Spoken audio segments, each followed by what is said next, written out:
Babysitter Super Special number 2 is a book within a book within a book. It's kind of a weird framing device. Stacey's writing the book about the book the girls just wrote, and why can't they just write normally? Argo Funk Book Review, Argo Funk Book Review. Let me try this introduction again. Babysitter Summer Vacation is about the girls going to summer camp. Stacey wants all of her friends to write about their experiences at Camp Mohawk because she loves them and she wants a memento of their precious time together. Just kidding. This is revenge for all the times Kristy made her write in the club notebook. How do you like it when someone else forces you to write pointless entries, Kristy? Doesn't feel so good now, does it? Kristy's chapter explains the entire summer camp thing is Dawn's fault. She got the idea of going to summer camp from her favorite movie, The Parent Trap. Her next favorite camp movie is Meatballs, which I've never seen myself, but it doesn't look like it's an appropriate movie for our middle school girls to be watching. Not unless they expect to dress up in bikinis and rip Logan's clothes off at camp. I'm sure Logan wouldn't complain. Annoyingly, the book keeps mentioning Meatballs and Parent Trap over and over again. I kept count. They are mentioned 13 times in this book. Okay, those movies take place in a summer camp. We get it. Please stop talking about them. The book begins with everyone arriving at camp and meeting the various campers. I think it would have been interesting if the girls were going to camp by themselves, but no! They're here as camp counselors in training. So they're taking 2 weeks off from babysitting to do 2 weeks of babysitting. Right. As you'd expect, half the kids in town have followed the babysitters to the camp. I mean, they have to. They wither up and die if they go 5 days without being babysat. Or is that what happens to plants if you don't water them? Either way, the parents in Stony Brook aren't going to risk it, so the kids go off to camp with all the girls. Claudia's kids love her to death, while Stacey's kids are sick and gross. One has pink eye, one has a cold, and how did their parents not notice this before putting their kids on the bus? Irresponsible parents. Stacey should be used to seeing sick kids with diseases, thanks to all of her diabetic hospital trips, but she reacts like she's never seen sick kids before. She gets super scared of becoming sick, as in, so scared she runs away and hides during the camp safety lecture. Her hiding spot? A patch of poison ivy. Not good, Stacey. Not good. Marianne is partnered with a bunch of older, cool girls. She feels shy and out of place with them, until she remembers that she has the ultimate middle school trump card, a super hot boyfriend. She tells the girls that Logan is totally real and not made up. They're not convinced. Dawn's kids are all normal, except for Heather. Heather is a shy girl who likes to read instead of play with the other kids. Dawn treats book reading like a disease which must be cured at all costs. She vows to get Heather to stop reading books! Wow, way to alienate your entire book reading audience there, Dawn. I should note that Dawn is watching 11-year-olds. It would have been hilarious if she had to watch Mallory and Jessi the whole time. But no, Jessi gets assigned to the racist cabin. One girl makes fun of Mallory and Jessi for having matching wristbands like twins. Another girl says they don't look like twins because, you know. Mallory tries to tell off the racist girl, but she gets confused and goes on a tangent about the Bobbsey twins. Typical Mallory. As for Kristy, she gets 2 storylines because she is the author's favorite character. Her first storyline is that she feels shy and insecure around the older, more sophisticated girls.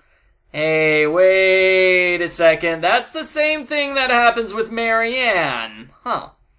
Kristy's second storyline is about Charlotte Johansson, the shy girl who doesn't want to play with the other kids. Hey, wait a second, that's the same thing that happens with Dawn! Kristy! Get your own storyline, stop stealing everyone else's! Mallory gets her cabin mad at her when she wakes them up early by accident. Mallory and Jessi change clothes together, which prompts the racist girl to call them both Oreos.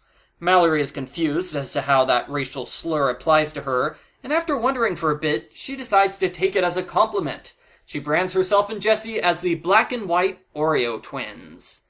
Some boys from the boys' camp show up.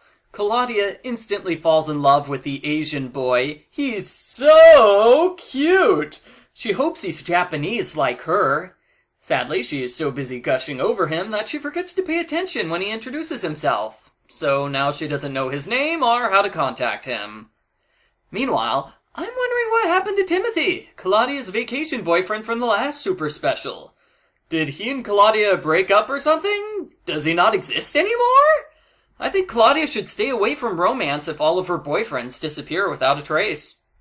Marianne tries to prove Logan exists by writing him a super gushy love letter. She says she swoons over his aftershave, and she says she can't wait to kiss her love bunny again. If Marianne's father ever read this letter, she'd be grounded for a month. The other girls use this as an opportunity to pull a prank on Marianne. They convince her to sneak over to the boys' camp in the middle of the night, and they purposely tattle on her so she will get caught by the camp's owner. They also try to scare her with stories about murderers in the woods because, well, Marianne is dumb enough to fall for it. In the end, Marianne gets caught. She gets in major trouble for breaking camp rules. The mean girls then do a complete 180 and decide Marianne is cool now. First they humiliate her, try to ruin her life, and then they love her. Hey, why not? Logan narrates a chapter, and I get the sense that the author had no idea how to write for a teenage boy character. So his dialogue is a mixture of chimpanzee and Dawn minus constant California references. The boys at the camp tease Logan over Marianne's letter, so he gets revenge by starting a food fight. End scene. Stacey starts feeling sick, so she visits the camp nurse. She is diagnosed with severe poison ivy rash, bug bites, pink eye, impetigo, and the common cold. Needless to say, she gets quarantined to the infirmary after that. Kristy continues to be shy around the other girls, even though she's normally the most confident member of the Babysitters Club. Continuity! She feels immature compared to them, since they're much bigger than she is, both in terms of height and bra size. Kristy still doesn't wear a bra, by the way. The books keep mentioning this, and it's still super awkward to read about. The older girls take pity on Kristy and give her a makeover for movie night. That's where the boys and girls get together and watch Meatballs. Claudia uses this event to bond with her new crush. He introduces himself as Will Yamakawa, and he spends most of his time talking about his dead grandmother. Claudia thinks he's wonderful. Dawn's main counselor is sent home in an emergency, and the replacement counselor has no idea what she's doing. She takes the girls on an overnight camping trip, and they immediately get lost. I'm not sure how they got lost, because they were following a marked trail. As soon as they stopped seeing trail markers, they should have realized they took a wrong turn and then backtracked immediately. But no! New counselor forces them to keep going along the unmarked trail for 6 hours, before giving up and saying, I have no idea where we are. Dawn is the most responsible babysitter, so everybody turns to her for help. Just kidding again. They turn to Heather for help. Heather read a book on wilderness survival once, so that makes her an expert. She sets up the camp for them, and nobody gets eaten by wolves, so I guess it's a success. Good job, Heather. Next day, new counselor leads them in circles for 8 hours until Heather steps in. Heather takes the map and takes everybody back home to camp. I'm glad she saved everyone, but if she could have done that all along, why did she wait 2 days before helping? It's like she secretly enjoyed watching everyone else make idiots out of themselves. There is a dance with the girl camp and the boy camp. The girls with Kristy give her a makeover. Again. The girls with Marianne decide to pierce her ears. She's too afraid to tell them no, but she's even more afraid when a girl comes at her with a sharp needle. Fortunately, the girl stops at the last minute, and Marianne's ears are saved. Pretty much all the readers agree this chapter was horrifying. Logan gets a chapter at the dance, which means he narrates more chapters than Mallory does in this book. Ow, poor Mallory. The guys stop making fun of Logan when they see how hot his girlfriend is. Are we talking about the same Marianne here? There's a sweet moment when Marianne gets nervous and Logan helps calm her down. He also kisses her twice, which I think is their first kiss in this series. Did they kiss in an earlier book? I don't remember. Claudia's dance is full of tragic romance because she loves Will, but she'll never see him again because they live in different states. They have a very tearful goodbye with dramatic lines like, I don't want us to end, but I think we're going to. I wish I could hold you forever. I wish time could stop right now. For reference, this is only the second time they've talked to each other. Stacey comes back to her cabin just in time for Christmas. Yes, Christmas.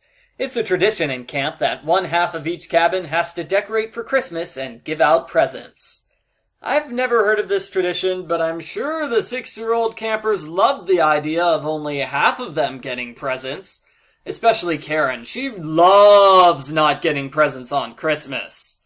And no, we don't hear about any of the other cabins doing Christmas parties. Stacey's Christmas is the only one worth mentioning. In the second to last chapter, we return to the Jessi Mallory racism story. It's been 150 pages since we last heard from our junior babysitters. I guess nothing interesting happened to them in between the first day of camp and the last day of camp. Jessi and Mallory help the kids put on a play/dance for all of the parents. The moral of the play is that you shouldn't be racist, and when the mean girls see it, they realize they're awful people and they apologize for being rude. In the end, Stacey explains that Claudia got Will's address. They write letters to each other all the time, but I'm still confident we'll never hear from him again in this series. Same with Dawn's pen pal Heather. As for Kristy, getting 2 makeovers has convinced her to start wearing mascara to all of her baseball games so she can impress Bart. Ooh la la. The end. Post-book follow-up. This book introduces the second super special contest, a trivia contest. Ann Martin will visit your town and take 4 kids to dinner if they answer 4 true or false questions. I'm guessing the winner ended up being someone in Ann Martin's hometown. And the dinner conversation included an awkward moment where Ann explained she's being replaced by ghostwriters. The back of the book also says they've got new Babysitters Club calendars and day planners.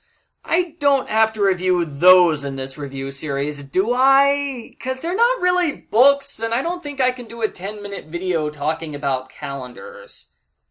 Remember how Dawn on the Coast started every chapter with a postcard? I thought that was a lazy excuse to artificially inflate the book's page count. This book does the same thing, except every chapter starts with a 2-page postcard, and half of them have a blank page after the postcard. That comes to a total of 50 pages just for postcards and other letters. Ouch! Just think! Everyone could have gotten an extra 5-page chapter in this book, but no, we got postcards instead. All pointless postcards. 2 things to know about the postcards. First, Claudia's letter to her grandmother Mimi is addressed Mrs. L. Yamamoto. I wonder what the L stands for. Second, Jessi's letter to her father is addressed Alex Ramsey. That's not his name. His son is John Jr., therefore his name is John. Continuity! As for the book itself, I think it was better than the previous super special. There was a lot more of an effort to make the various stories overlap, and having Logan as the guest narrator is a better idea than giving guest narration to Mallory's random younger brother. However, there were some problems with the every character gets 3 chapters format. Most obviously, Jessi and Mallory are forced to share chapters instead of both of them having 3. The way Dawn's story works out, she has a tiny second chapter and a bloated 3rd chapter. Claudia's story with Will doesn't show up until her 2nd chapter, making the first one kind of a waste. Same with Kristy's first chapter, which was about the bus ride to camp and had little effect on her story. And of course, having a 70-page gap in between the various chapters can make it hard to remember what's going on. As for the storylines, Kristy's was okay. It was repetitive to see her get 2 makeovers, and it would have been better for her to sacrifice 1 makeover for the sake of focusing on Charlotte Johansson.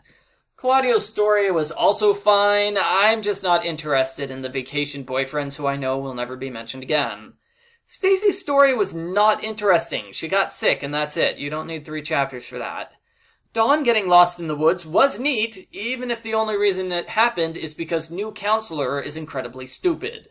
The Marianne stuff was interesting to read. I don't think it was a fleshed out storyline though. It was just Marianne dealing with some girls and it didn't have any real direction. The Jessi and Mallory racism story was awkward. It started off as a story where Jessi is embarrassed by her dorky friend, which I liked. That could have been interesting, but then it veered into racism territory, which is a plotline that was done better in previous books. So overall, I liked 2/3 of the storylines in this book, and the setting. That was a nice change of pace from Stony Brook. I don't know though. I think I'll stand by my original assertion that it would have been more interesting to see the girls go to camp themselves instead of being CITs. I give Babysitter's Club Super Special number 2, Babysitter Summer Vacation, a 7 out of 10.